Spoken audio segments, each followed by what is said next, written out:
एक नवीन बोरिंग के बारे में हमें विचार करना पड़ेगा, क्योंकि नवीन बोरिंग अब हमें बंद करना पड़ेगा, क्योंकि नया बोरिंग में ही सबसे ज़्यादा समस्या है पानी के पीने की।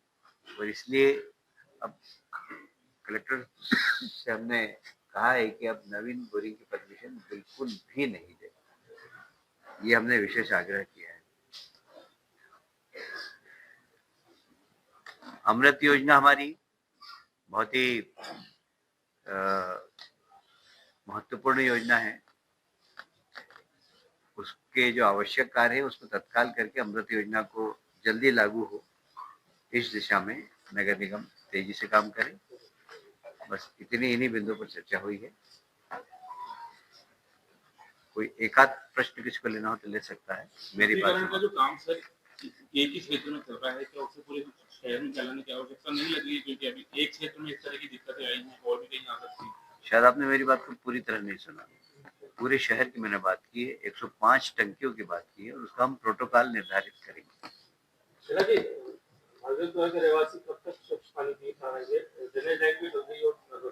मैंने बताया थी कि 30% को तो नर्मदा का पानी मिल जाएगा, शेष को हम पानी का टैंकर दे रहे हैं। और लगभग 1.5 महीना लगेगा पूरी पाइपलाइन डालने में। पाइपलाइन डल जाएगी तत्काल, क्योंकि हमने सारी स्वीकृति प्रदान कर दी है, फंड भी है उनके पास, काम में बिल्कुल रुकावट नहीं आएगी। 1.5 महीने में सारी ड्रेनेज की और नर्मदा की पाइपलाइन डल जाएगी, और उसके बाद नर्मदा का सीधा पानी स्वच्छ उनको पीने को मिलेगा। धन्यवाद। जनप्रतिनिधियों के साथ मध्य प्रदेश शासन के वरिष्ठ अधिकारी एसीएस नीरज मंडलोई जी और राजन जी के साथ काफी लंबी चर्चा हुई है। कल से वो यहाँ है। उन्होंने भागीरथपुरा ही नहीं, पूरे इंदौर के डेवलपमेंट के बारे में अध्ययन भी किया। आज हम सब लोगों से चर्चा की। निश्चित ही भागीरथपुरा अभी हमारा केंद्र बिंदु है, और भागीरथपुरा में बहुत तेजी से स्थिति एकदम सुधर रही है। बीमारों की संख्या भी एकदम कम हो गई, मिनिमम हो गई है। और कल भी डायरिया के 4-5 ही पेशेंट आए थे, और उसमें कोई सीरियस नहीं था।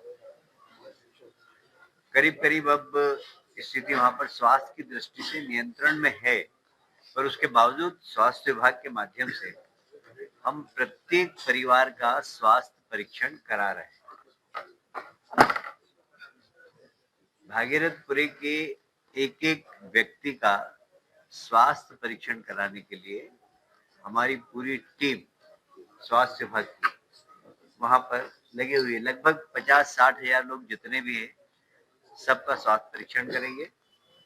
यदि उसमें किसी प्रकार की स्वास्थ्य में कोई कमी पाई गई तो उनको उपचार की व्यवस्था भी करेंगे। अभी पाइपलाइन का काम चल रहा है, ड्रेनेज का काम भी चल रहा है, पर अभी 30% जो क्षेत्र में है वहाँ पाइपलाइन डल चुकी है, और कल टेस्टिंग भी हो गया। टेस्टिंग होने के बाद पानी का सैंपल भी लिया गया है, पर 1-2 दिन और उसका टेस्टिंग करने के बाद, सैंपल लेने के बाद, जब 100% हमको लगेगा कि अब ये पानी पीने योग्य है, तो वहां पर 3 दिन के अंदर पीने योग्य पानी नर्मदा का मिल जाएगा। पूरे भागीरथपुरे में लगभग 114 शासकीय ट्यूबवेल हैं और लगभग 500 से ज्यादा प्राइवेट ट्यूबवेल हैं।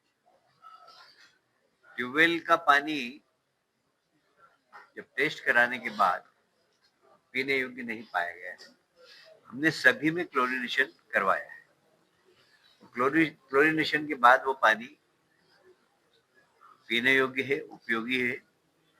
पर हम आग्रह यही करेंगे भागीरथपुर के लोगों से कि ट्यूबवेल का पानी आप नहीं पिए।